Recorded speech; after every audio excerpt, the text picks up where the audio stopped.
इस वीडियो को लाइक करें, हमारे चैनल को सब्सक्राइब करें, बेल आइकन जरूर प्रेस करें हमारी न्यू वीडियो सबसे पहले देखने के लिए। सब्सक्राइब करने के बाद ना घंटी बजा देना, ताकि जब भी मैं कोई न्यू वीडियो अपलोड करूं तो तुम्हारे फोन की घंटी भी बजे। इस वीडियो को लाइक करें, हमारे चैनल को सब्सक्राइब करें।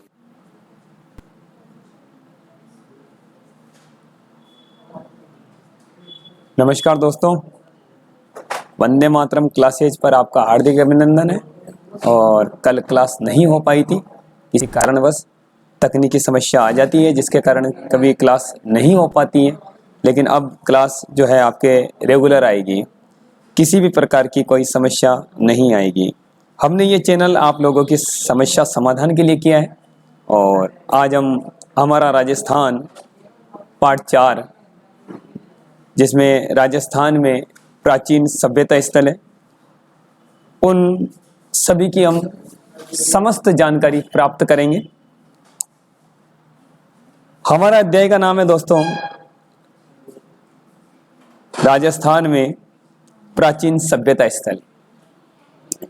ऐसा कहा जा सकता है दोस्तों, लगभग 5000 वर्ष पहले इन सभ्यताओं का जन्म हुआ होगा। कैसे आदमी रहे होंगे, कैसे बस्तियां बनाई होगी, किस तरह अपना जीवन यापन किया होगा, उन सबकी जो संक्षिप्त जानकारी है वो आपके इस अध्याय में दी गई है। और अध्याय 4, अध्याय का नाम है राजस्थान में प्राचीन सभ्यता स्थल।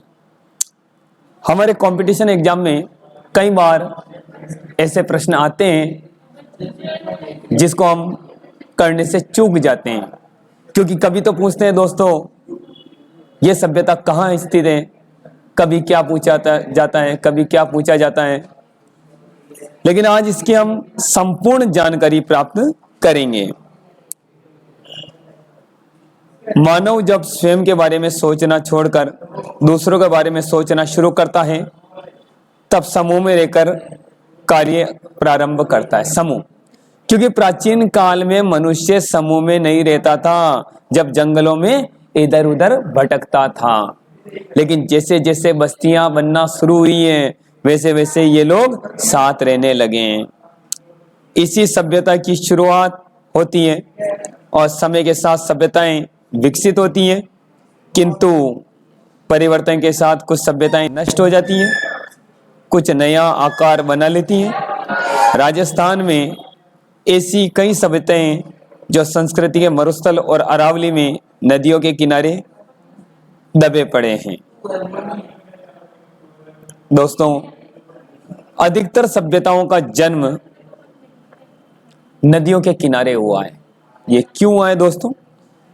क्योंकि नदियों के किनारे इनको उपयुक्त जल मिल जाता था, खेती योग्य भूमि मिल जाती थी, जिस पे ये फसल बोने का काम करते थे और इसी फसल से कई वस्तुएं नई नई बनाते थे। इसको बाजार में भी बेचा जाता था और इसका व्यापार भी होता था। तो इस हिसाब से देखा जाए तो दोस्तों, अधिकतर जो सभ्यताएं हैं वह सभी नदियों के किनारे विकसित हुई है। राजस्थान में मानव प्रारंभिक क्रियाकलाप थे, वे अब प्रारंभ हुए हैं। इसके लिखित साक्ष्य उपलब्ध नहीं है। दोस्तों, इसमें देखा जाए तो जो ये सभ्यताएं मिली हैं, हमें किसी भी प्रकार के कोई साक्ष्य प्राप्त नहीं हुए। जो लिखित साक्ष्य होते हैं वो प्राप्त नहीं हुए, लेकिन खुदाई से जो वस्तुएं मिली हैं उनसे ये जानकारी प्राप्त हुई है। जिस काल में लिखित इतिहास उपलब्ध नहीं होता है, उसके बारे में उत्खनन से प्राप्त सामग्री को जाना जा सकता है। उत्खनन यानी खुदाई करना। प्रश्न आता है दोस्तों, उत्खनन किसे कहते हैं? खुदाई करना। और हमारे राज्य राजस्थान में भी कई सभ्यताएं मिली हैं और उनकी खुदाई की गई है, जिनसे प्राप्त साक्ष्यों के आधार पर पता किया हमने कि ऐसी ऐसी वस्तुएं हमें मिली है, किस प्रकार से ये लोग अपना जीवन यापन किए होंगे, कैसे रहते होंगे, और कैसे क्या करते होंगे, इन सभी वस्तुओं से हमने जानकारी प्राप्त की है।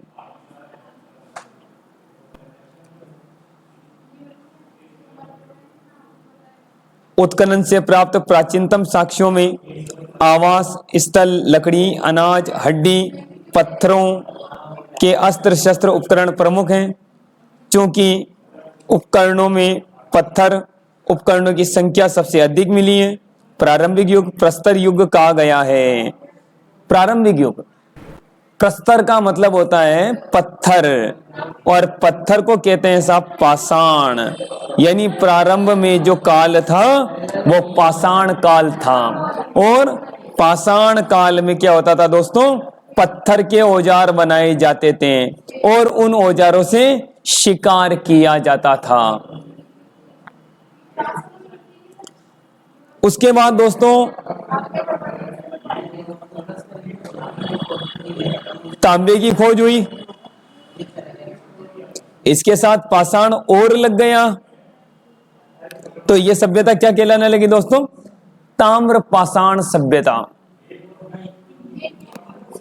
मनुष्य की पहली धातु खोजी हुई, पहली धातु दोस्तों ताम्र यानी तांबा, दूसरी जस्ता, और तीसरी धातु है सीसा। और आपको पता होना चाहिए तांबे और जस्ते के मिश्रण से एक नई धातु बनती है, और जिसका नाम है दोस्तों कांस्य, जिसे बोलते कांसा। और कांस्य सभ्यता का उत्खनन भी हमारे राजस्थान में किया गया है।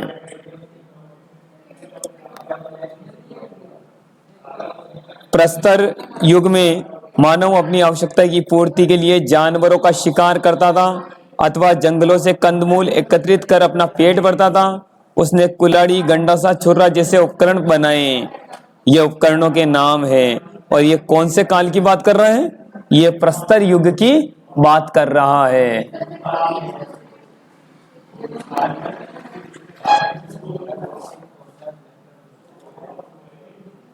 राजस्थान में प्रस्तर युग के उपकरण मुख्य बनास, गंभीरी, बेड़च, चंबल, घाटियों आदि में शैलास्त्रों से प्राप्त हुए हैं। बनास नदी राजस्थान की पूर्णतः बहाव की दृष्टि से सबसे लंबी नदी, और गंभीरी नदी, बेड़च नदी, चंबल नदी, इन सब से जो है हमें प्राचीन काल की जानकारी के अवशेष प्राप्त हुए हैं। प्रस्तर युग के बाद ताम्र कांस्य काल, लोहे युग के अवशेष प्राप्त हुए हैं, और पूर्व में हम पढ़ चुके हैं मानव शिकार, पशुपालन कार्य अग्रसर हुआ है। पत्थर के स्थान पर धातु के उपकरण बनाने प्रारंभ हुए। धातुओं से सर्वप्रथम तांबे का, अभी थोड़ी देर पहले हम लोगों ने यहाँ पढ़ा था कि सबसे पहले मानव ने किस धातु की खोज की है, तो सबसे पहले मानव ने जो है तांबे की खोज की है। राजस्थान में ताम्र पाषाण स्थल के अवशेष कालीबंगा, गणेश्वर, आहड़। तो यहाँ से आपसे प्रश्न पूछा जा सकता है कि राजस्थान में ताम्र पाषाण ताम्र सभ्यता के अवशेष कहाँ से प्राप्त हुए हैं। कालीबंगा जो आपके हनुमानगढ़ जिले में, कहाँ पर दोस्तों, हनुमानगढ़ जिले में। और गणेश्वर सभ्यता, तो गणेश्वर सभ्यता आपके सीकर, नीम का थाना सीकर में है। और आहड़ सभ्यता दोस्तों, तो ये उदयपुर में है आहड़ सभ्यता। इस आहड़ सभ्यता का दूसरा नाम दोस्तों आगाटपुर भी है। क्या नाम है, आगाटपुर। आगाटपुर सभ्यता भी इसे कहा जाता है।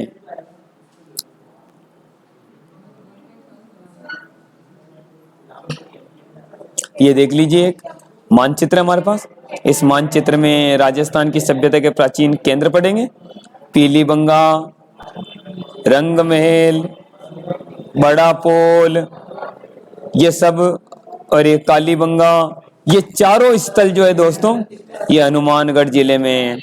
और हनुमानगढ़ जिले को प्राचीन काल में भटनेर कहा जाता था, क्योंकि यहाँ पर भाटियों का राज था। सौती ये बीकानेर में है, और इसे कालीबंगा प्रथम भी कहा जाता है। सोनारी ये झुंझुनू में लोहे कालीन सभ्यता है दोस्तों। गणेश्वर ये सीकर में है, नीम का थाना तहसील सीकर में है। बेराट ये मत्स्य संघ की राजधानी रह चुका पूर्व में, और ये जयपुर में है बेराट।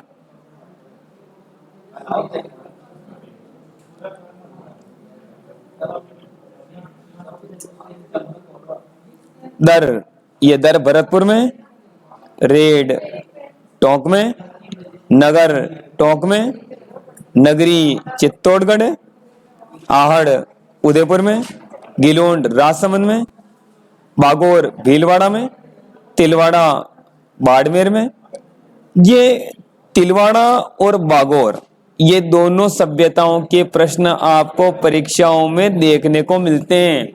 और ये प्रश्न बनता है कि राजस्थान में प्राचीनतम पशुपालन के साक्ष्य कहां से प्राप्त हुए हैं। तो राजस्थान में प्राचीनतम पशुपालन के जो साक्ष्य हैं वो बागोर और तिलवाड़ा से मिले हैं दोस्तों। और यहाँ से गिलोंड आहड़, ऐसा एक क्वेश्चन आपको जो है सभी एग्जामों में देखने को मिलता है, और जिसमें ऐसे जमा के देते हैं कि सुमेलित कीजिए या फिर कौन सा असत्य या कौन सा सत्य है। यहाँ भरतपुर में दोस्तों एक सभ्यता और है जिसका नाम है नोह सभ्यता। और नोहे का प्रश्न पूछे कि राजस्थान में लोहे की कुल्हाड़ी, किसकी कुल्हाड़ी दोस्तों, लोहे की कुल्हाड़ी कहां से प्राप्त हुई है। तो लोहे की कुल्हाड़ी जो है नोह भरतपुर से प्राप्त हुई है। और रेड सभ्यता तो प्राचीन टाटानगर किसे कहा जाता है दोस्तों, टोंक को कहा जाता है, प्राचीन टाटानगर। तो ये राजस्थान के ऐसे प्रमुख स्थल हैं जिनकी खोज हमारे इतिहासकारों ने की है, और इनसे जो जानकारी प्राप्त हुई है हमको, और उस जानकारी से उत्खनन किया है, और उस जानकारी में हमें कई वस्तुएं प्राप्त हुई हैं, और उन वस्तुओं से हमें राजस्थान की संस्कृति का पता चला है। इसमें पहला स्थल आपके कालीबंगा आता है। और कालीबंगा में देख लिए दोस्तों, राजस्थान में द्वस्वती सरस्वती नदी की घाटी में पुराविद अमलानंद घोष को 2 दर्जन पुरस्थलों की खोज की गई। अमलानंद घोष प्रश्न आपके सामने, पहला ही प्रश्न यहां से तैयार है, और इसमें प्रश्न दिया जा सकता है कि राजस्थान में कालीबंगा सभ्यता की खोज किसने की थी। तो अमलानंद घोष 1952 और 53 के काल में की थी इन्होंने, अमलानंद घोष। और कौन सी नदी घाटी में की थी, द्वस्वती नदी घाटी। ये प्राचीन अवशेष किसका है, तो ये प्राचीन अवशेष सरस्वती नदी का है, प्राचीन सरस्वती नदी का है। सरस्वती नदी को दोस्तों राजस्थान की लेटी हुई नदी, मृत नदी, सोतर नदी, राजस्थान का शोक नदी आदि नामों से जाना जाता है। ये स्थल हनुमानगढ़ जिले में गगर नदी के किनारे स्थित कालीबंगा प्रमुख है। बाद में बीबी लाल बीके थापर के निर्देशन में यहाँ पर खुदाई की गई है। दोस्तों ये यहाँ से प्रश्न आपको पिछली बार भी जो है एसटीसी में क्वेश्चन दिया गया था, और प्रथम उत्खननकर्ता पूछा गया था। तो प्रथम उत्खननकर्ता आपका बृजवासी लाल, और दूसरा उत्खननकर्ता आपका बाल कृष्ण थापर। लेकिन प्रथम खोजकर्ता यदि मानते हैं दोस्तों, तो यहां से आपका अमलानंद घोष आता है। सिंधु सरस्वती सभ्यता स्थल का काल एक नगर मिला है, जिसके मकानों में ईंटों का प्रयोग किया गया था, और मकान में 4-5 बड़े कुछ छोटे कमरे होते थे। तो ईंटों का प्रयोग, यानी आपसे कई बार पूछा जाता है कि राजस्थान की ऐसी सभ्यता बताइए जिसमें ईंटों का प्रयोग किया गया था, तो वो कालीबंगा सभ्यता है, जहां पक्की ईंटें मिली हमें, मकान की खुदाई की गई ना जिसमें पक्की ईंटें मिली है। बस्ती के गंदे पानी के निकास के लिए यहाँ लकड़ी, ईंटों की नालियां। देखिए दोस्तों, लकड़ी व ईंटों की नालियां कहां से पाई गई है, तो कालीबंगा सभ्यता से पाई गई है। चबूतरे भी मिले हैं, अग्निकुंड मिली है। अग्निकुंड वेदिका ही कहते हैं दोस्तों। हवन यज्ञ करते हैं हम लोग, तो हवन यज्ञ के समय जो एक हमें चौकुट जो हवन करने का एक यंत्र बनाया जाता है, जिसे अग्निकुंड के नाम से जाना जाता है। और ऐसे अग्निकुंड कहाँ मिले दोस्तों हम लोगों को? कालीबंगा सभ्यता में मिले हैं। और 7 अग्निकुंड मिले। कितने दोस्तों? कालीबंगा सभ्यता से कितने कितने मिले? 7 अग्निकुंड मिले हैं। संभवतः ये धार्मिक कार्यों हेतु प्रयुक्त होते होंगे। दूसरे टीले के उत्खनन में एक नगर के अवशेष मिले। कालीबंगा की नगर योजना सिंधु सरस्वती सभ्यता के नगर योजना के समरूप थी, यानी वहां की सड़कें एक दूसरे को समकोण पर काटती थी और दबी हुई नालियां मिली थी जिसमें लकड़ी का प्रयोग किया गया था या ईंटों का प्रयोग किया था।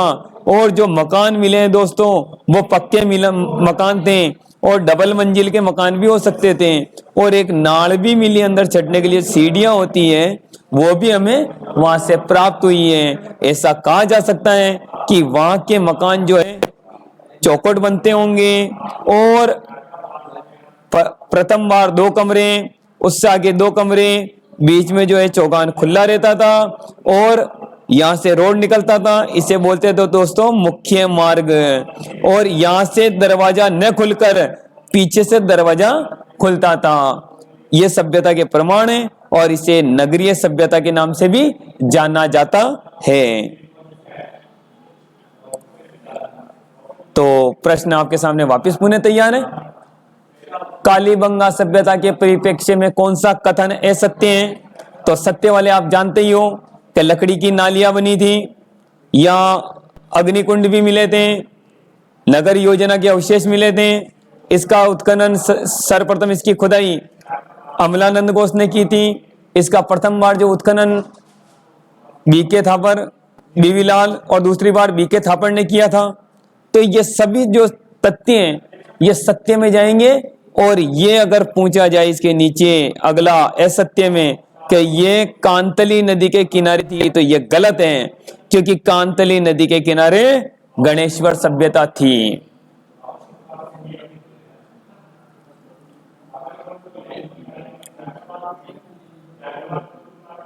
इस क्षेत्र में नगर की प्राचीर के बाहर, प्राचीर का मतलब होता है दोस्तों दीवार, जोती हुई भूमि के साक्ष्य मिले। कई बार परीक्षाओं में पूछा है कि 2 फसल के साक्ष्य और जोती हुई भूमि के साक्ष्य कहां से प्राप्त हुए हैं? तो हमें कालीबंगा सभ्यता से प्राप्त हुए हैं। राजस्थान में खुदाई में गाय के मुख वाले प्याले, तांबे के बेल, कांस्य का दर्पण, हाथी दांत, कंगा, मिट्टी के बर्तन, कांच की मणियां, खिलौने आदि प्राप्त हुए हैं। प्रश्न यहां से वापस बना लीजिए। कालीबंगा सभ्यता से हमें क्या क्या प्राप्त हुए? तो एक तांबे का बेल मिला था, केवल एक सींग वाला बेल कह सकते हैं। और कांसे के दर्पण तो था, लेकिन चारों साइडों में जो फ्रेम लगी हुई थी वो कांसे की थी। किसकी थी? कांसे की थी। और हाथी के दांत से जो खिलौने बनते या कंगा बनता है वो भी हमें वहां से प्राप्त हुआ था। और मणियां आप जानते ही हो, मणियां पहनते ही हैं जिनको मोती कहा जाता है, और ऐसे मोती हमें वहां से मिले थे।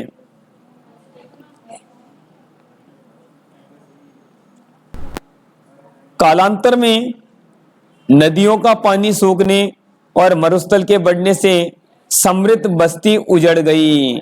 ऐसा कहा जाता है दोस्तों, इतिहासकारों ने साफ कहा है, या तो किसी महामारी के कारण यह सभ्यताएं विलुप्त हो गई होगी, या किसी नदी के बाढ़ आने के कारण यह सभ्यताएं विलुप्त हो गई होगी।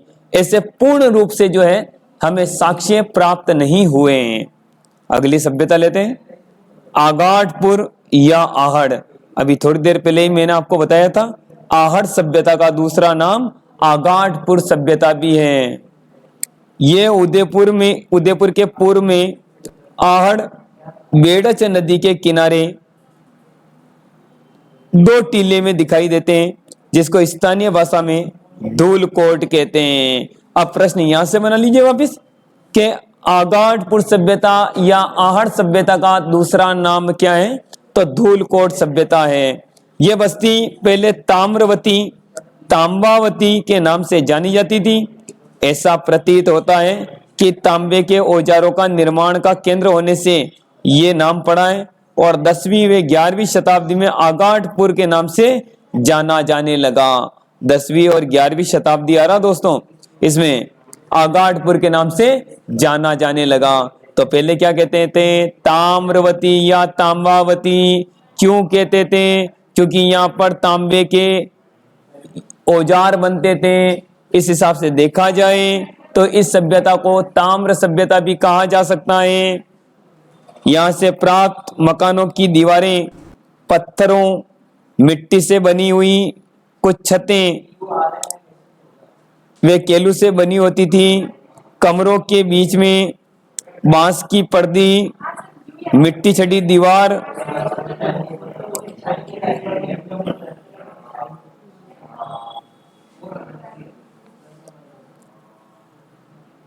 मिट्टी छड़ी दीवार या छोटे छोटे कमरों के रूप में बनाया होगा और कुछ विभाजित किया जाता था। मकानों में 4 से 6 चूल्हे होते थे। ये प्रमाण कहा जा सकता है, अगर 4 से 6 चूल्हे मिले तो कह देंगे कि यहाँ पर जो है पूर्ण रूप से संयुक्त परिवार प्रथा रहती थी या चलती थी, यानी कई लोगों का भोजन एक साथ बनता होगा, इसलिए 4 से 6 चूल्हे मिले। और ये आहड़ संग्रहालय में सब चीजें, मरण मूर्तियां सब वहां रखी हुई हैं। और यहाँ से तांबा गलाने का पात्र देख लिए दोस्तों, यहाँ चित्र देख लिए। चित्रों से भी कई बार क्वेश्चन आते हैं, लेकिन हम प्रश्नों के उत्तर दे नहीं पाते। तो तांबे का पात्र यानी तांबा गलाने का एक पात्र मिला था और एक तांबे की कुल्हाड़ी मिली है, देख लीजिए। तांबे का एक टुकड़ा मिला हमें और तांबे की छुर्री मिली है, देख लीजिए साहब। ये 4 वस्तुएं जो है हमें पूर्ण रूप से साक्ष्यों के आधार पर पता पड़ता है। संयुक्त परिवार प्रथा, सामूहिक भोज के साक्ष्य अभी थोड़ी देर पहले हमने देखा था।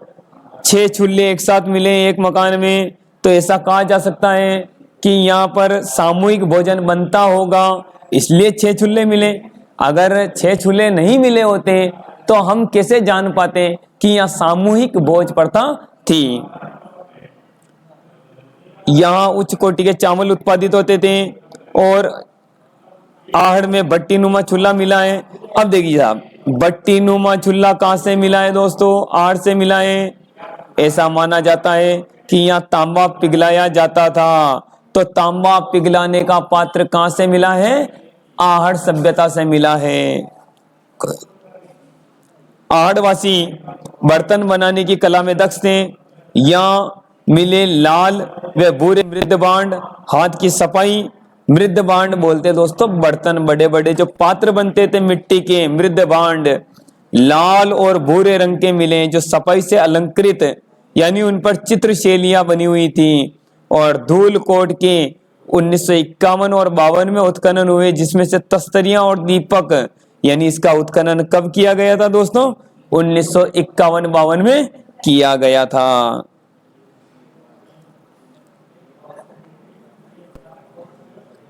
दीप, धूपदानियां, कटोरे, मटके, कलश, चूड़ियां, खिलौने, किस्म के मणिये, 26 किस्म के मणिये, 26 प्रकार के जो मणिये होते हैं, मोती, और 6 तांबे की मुद्राएं, 3 मोहरें प्राप्त हुई हैं। ऐसा प्रतीत होता है कि यहाँ से प्राकृतिक प्रकोप विध्वंस हुई इस सभ्यता के लोग उत्तर पूर्व दक्षिण पूर्व की ओर बढ़े और गिलुंड और भगवानपुरा जैसे स्थल बसाए।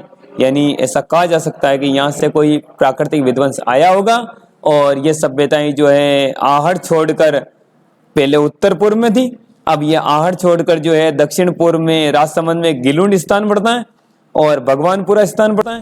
इन दोनों स्थानों पर ये चले गए होंगे और अपनी बस्तियां पुनः बना ली होगी।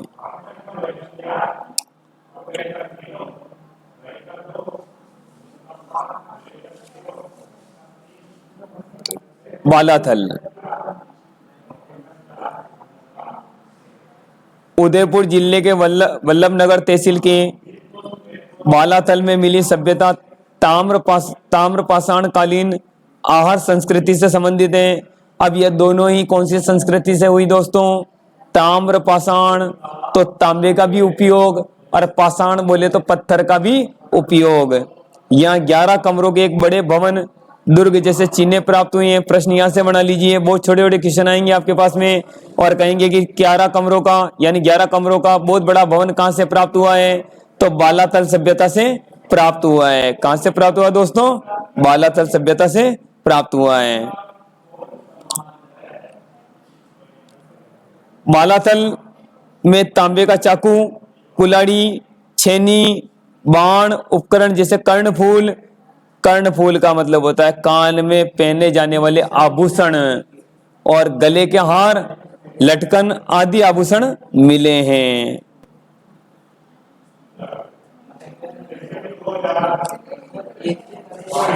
यहाँ के निवासियों में मिश्रित अर्थव्यवस्था का प्रचलित थी। प्रश्न यहाँ से बना लीजिए कि किस सभ्यता के लोगों का जो है मिश्रित अर्थव्यवस्था में ध्यान था? तो यहाँ से बालाथल सभ्यता में। और कृषि, पशुपालन, शिकार तीनों जीविका के साधन थे। कृषि भी था, पशुपालन भी था, शिकार भी था, तीनों ही क्या थे दोस्तों? आजीविका के साधन थे। और बालाथल में लोहे काल के अवशेष भी प्राप्त हुए हैं। तो प्रश्न यहाँ से वापस बना लीजिए कि ऐसी सभ्यताएं जहां पर या ऐसी सभ्यता जहां पर लोहे कालीन सभ्यता के अवशेष वे ताम्र पाषाण कालीन सभ्यता के अवशेष प्राप्त हुए हैं, तो ये इसमें एक ही नाम आएगा आपके, बालाथल सभ्यता। यहाँ लोहा गलाने की भट्टियां प्राप्त हुई है। फिर प्रश्न बनाइए आप कि किस सभ्यता से हमें जो है लोहा गलाने की भट्टियां प्राप्त हुई है? वहां से क्या मिला था हमें? आठ से तांबा गलाने की भट्टी। यहाँ से क्या मिल रहा हमें? लोहा गलाने की भट्टी। तो बेराट के अतिरिक्त बालाथल ऐसा स्थान है जहां से बुना हुआ कपड़ा प्राप्त हुआ है। तो राजस्थान में ऐसे 2 स्थल है दोस्तों, एक तो है आपके बेराट और एक है दोस्तों बालाथल। ये दोनों ऐसे स्थान है दोस्तों जहां से हमें बुने हुए कपड़े के साक्ष्य मिले हैं। सूती कपड़ा जिसे हम कहते हैं कि हाथों से बनाया हुआ कपड़ा, सूती कपड़ा, इसके साक्ष्य हमें प्राप्त हुए हैं, दोनों स्थलों से प्राप्त हुए हैं। गणेश्वर सभ्यता को लेते दोस्तों। सीकर जिले के नीम का थाना तहसील में गणेश्वर के एक विशिष्ट संस्कृति के अवशेष मिले। इसे ताम्र संचयी संस्कृति भी कहा जाता है। प्रश्न यहां से बनाइए आप लोग, ताम्र संचयी संस्कृति किसे कहा जाता है? तो गणेश्वर सभ्यता को कहा जाता है। गणेश्वर सभ्यता राजस्थान के कौन से जिले में है? तो सीकर जिले में। कौन से जिले में? सीकर जिले में। और कौन सी नदी के किनारे हैं? तो एक नदी आती है दोस्तों जिसका नाम है कांतली। कौन सी नदी है? कांतली। और कांतली नदी के मुहाने बसी हुई है। और आज भी वर्तमान में इसी के किनारे खेतड़ी नामक नगर है जहां से भारत में सबसे बड़ी तांबे की खान है, खेतड़ी झुंझुनू में। चलते हैं दोस्तों आगे।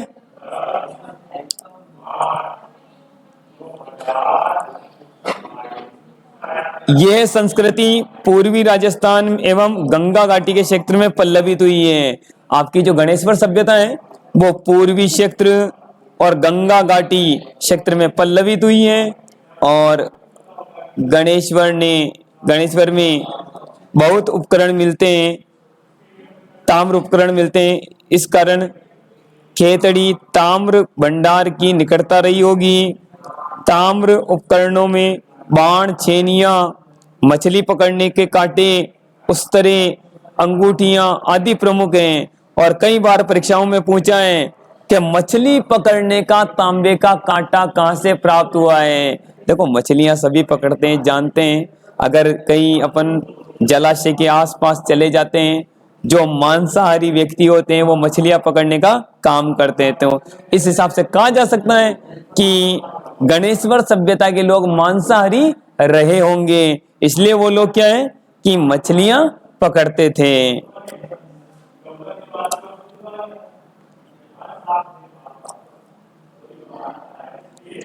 ऐसा प्रतीत होता है कि यहाँ से दोहरी पेचदार शिरा वाली ताम्र पिनों को पश्चिमी तथा मध्य एशिया में निर्यात किया जाता था। गणेश्वर सभ्यता में 2 प्रकार के बर्तन मिले हैं। कितने प्रकार के? 2 प्रकार के बर्तन मिले हैं।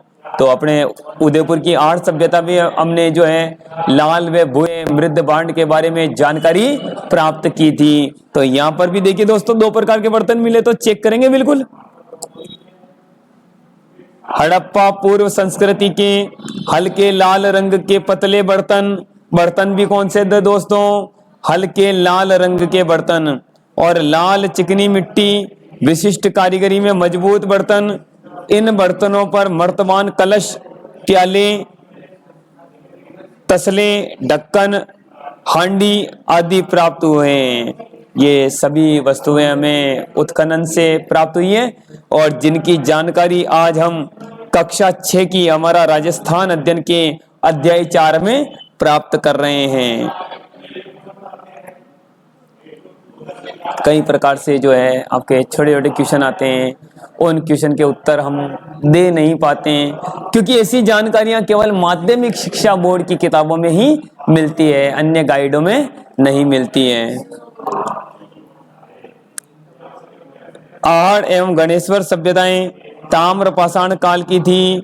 देख लीजिए दोस्तों, यहां से प्रश्न बना लीजिए आपका और प्रश्न तैयार होता है कि जो आहड़ सभ्यता थी, गणेश्वर सभ्यता थी, वो कौन से काल की थी दोस्तों? ताम्र पाषाण काल की थी। और इनके ऊपर स्तर, इनके जो ऊपरी स्तर पर लोहे युग के अवशेष भी प्राप्त हुए हैं। और लोहे कालीन इतिहास को जानने के लिए बेराट, सांबर, बागोर, रेड, तो बेराट आपका जयपुर में, सांबर भी आपके जयपुर में, और बागोर भीलवाड़ा में, और रेड टोंक में। ये सभ्यताएं अपने जो विवरण उल्लेखनीय है इनका, और ये सभ्यताएं जो है लोहे कालीन भी कही जाती हैं। इसका मतलब ये कहा जा सकता है दोस्तों, यहाँ से लोहे की सामग्री भी मिली होगी, यानी इन लोगों को लोहे का ज्ञान भी था।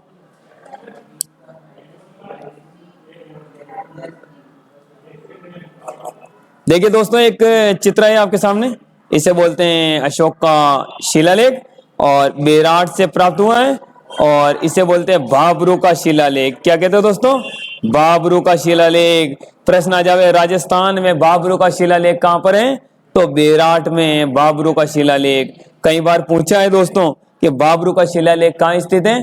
तो बेराट में स्थित है। और एक डूंगरी का नाम है अपने पास, भीम डूंगरी, बीजक डूंगरी, ये दोनों डूंगरियों पे स्थित है। इसमें अशोक के बौद्ध होने की जानकारी प्राप्त होती है।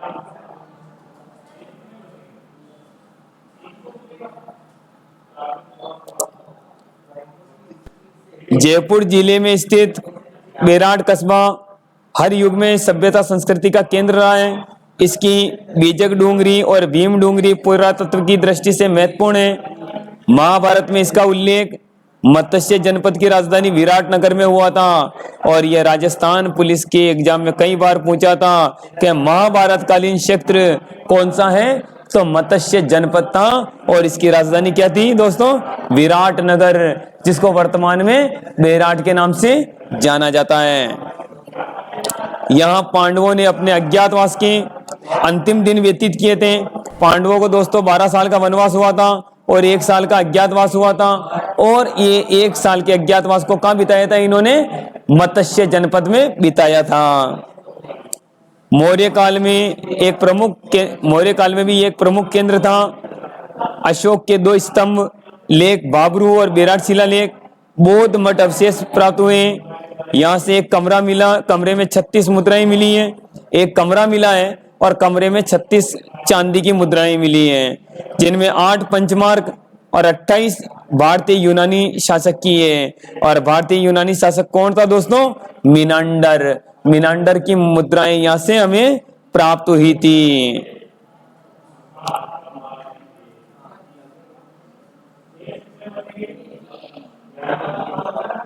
खुदाई में हमें स्वास्तिक चिन्ह, त्रिरत्न चक्र जिसमें अलंकृत घड़े, दीपक, नाचता हुआ पक्षी, पत्थर की संदूकें, लोहे, कीले, हाथ से बना हुआ वस्त्र। थोड़ी देर पहले हमने देखा था एक वस्त्र तो मिला था हमें बालाथल से। कहां से मिला था दोस्तों? बालाथल। और दूसरा वस्त्र कहां से मिला था हमें? तो अभी यहाँ मिला अपन को बेराट से। तो प्रश्न आता है कि राजस्थान में दो स्थल जहां से सूती कपड़े वस्त्र के या बुने हुए वस्त्र के साक्ष्य प्राप्त हुए हैं। तो दोनों स्थल आपके सामने जो है, एक बालाथल और दूसरा बेराट।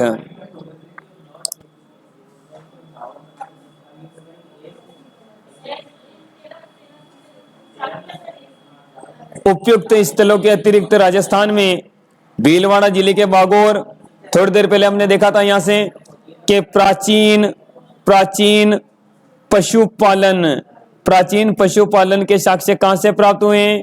तो प्राचीन पशुपालन के साक्ष्य दोस्तों बागोर भीलवाड़ा से प्राप्त हुए हैं। ओजियाना जयपुर जिले में स्थित सांबर, जोधपुरा टोंक में स्थित नगर सभ्यता, नगर में रेड, चित्तौड़ में नगरी, भरतपुर में नोहे, जालोर में भीनमाल और राजसमंद में पचमता, गिलूंड आदि ताम्र पाषाण व ताम्र लोहे कालीन सभ्यता के अवशेष प्राप्त हुए हैं। अभी कई बार जो है ऐसा एक क्वेश्चन डाला गया था एग्जामों में, ताम्र लोहे कालीन। तो ताम्र लोहे कालीन में अभी थोड़ी देर पहले मैंने आपको बताया था यहाँ से नोहे। तो नोहे से हमें क्या मिली थी दोस्तों? यहाँ से एक लोहे की कुल्हाड़ी मिली। क्या मिली थी? लोहे की कुल्हाड़ी। तो कुल्हाड़ी कहाँ से पाई गई थी? नोहे भरतपुर से। और भीनमाल, तो भीनमाल एक ऐसा क्षेत्र है दोस्तों जो ब्रह्मगुप्त के लिए भी जाना जाता है। और हमारे शिशुपाल वदम के जो रचयिता हैं कवि माघ, शिशुपाल वदम, ध्यान रख लेना दोस्तों, शिशुपाल वदम एक संस्कृत का ग्रंथ है, शिशुपाल वदम।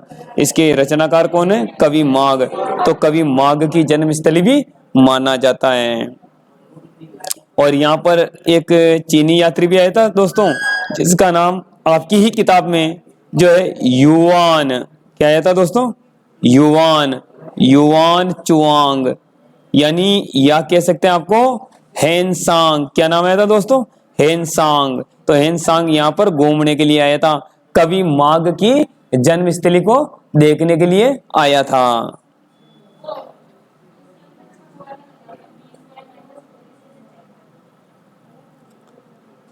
आदि स्थल ताम्र पाषाण व लोहे कालीन संस्कृति को प्रकट करते हैं।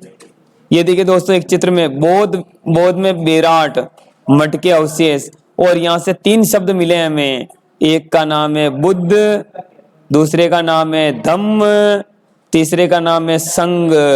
ये तीनों शब्दों से प्रतीत होता है दोस्तों कि अशोक ने बौद्ध धर्म ग्रहण किया था, ऐसा कहा जा सकता है। और यहाँ से हमें स्वास्तिक चिन्ह भी प्राप्त हुआ है। स्वास्तिक चिन्ह जिसका प्रयोग हम लोग शुभ कार्य में करते हैं वर्तमान में।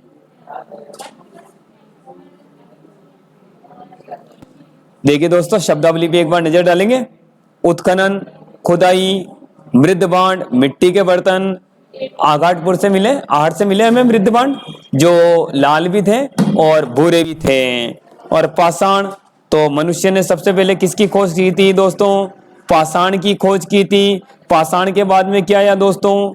तांबा आया, तांबा की खोज की। दोनों को मिलाए तो क्या बना दोस्तों?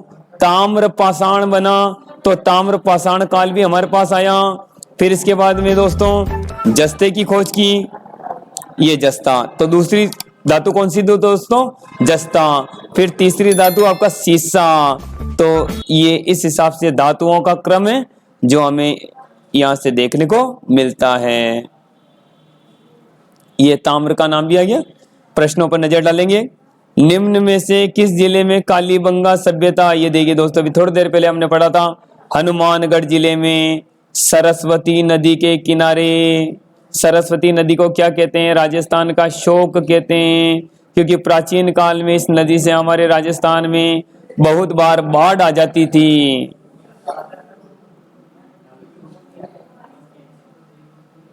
जालौर में आपका बीनमाल आएगा, उदयपुर में बालाथल आहड़ आएगा, और सीकर में आपका नीम का थाना तहसील गणेश्वर सभ्यता आएगा।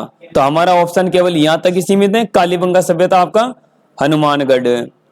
अशोक का बाबरू शिलालेख कहाँ से प्राप्त हुआ है? तो ये बेराट से प्राप्त हुआ है। तो बेराट कहाँ पर दोस्तों? जयपुर में। आहड़ कहाँ पर है? उदयपुर में। गणेश्वर सीकर में, और बालाथल उदयपुर में। अब ये दो स्थल देखिए दोस्तों, बेराट और बालाथल, जहां से हमें बुना हुआ कपड़ा मिला। प्रश्न आ जाता है कि राजस्थान में ऐसे दो स्थल बताइए जहां से हमें बुना हुआ कपड़ा या सूती कपड़े के साक्ष्य मिले हैं। और इसी जगह बेराट की बात करूंगा मैं, इसी कपड़े के अंदर 36 मुद्राएं प्राप्त हुई हैं, 36 मुद्राएं जो चांदी की थी। सीकर जिले में नीम का थाना तहसील में गणेश्वर संस्कृति जो ताम्र पाषाण कालीन, यही थे ना दोस्तों, ताम्र पाषाण कालीन थी। दूसरा, आहड़ बस्ती प्राचीन काल में, तो यहां पर क्या आएगा दोस्तों? धूलकोट, धूलकोट या आगाटपुर, आगाटपुर नगरी के नाम से जाना जाता है।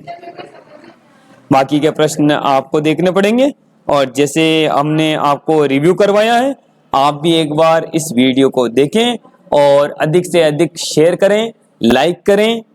वंदे मातरम क्लासेज में आपका हार्दिक अभिनंदन है, और हम आपके साथ हमेशा बने रहेंगे। हम आपके भविष्य की उज्जवल कामना करते हैं, और इसी के साथ जय हिंद, जय भारत।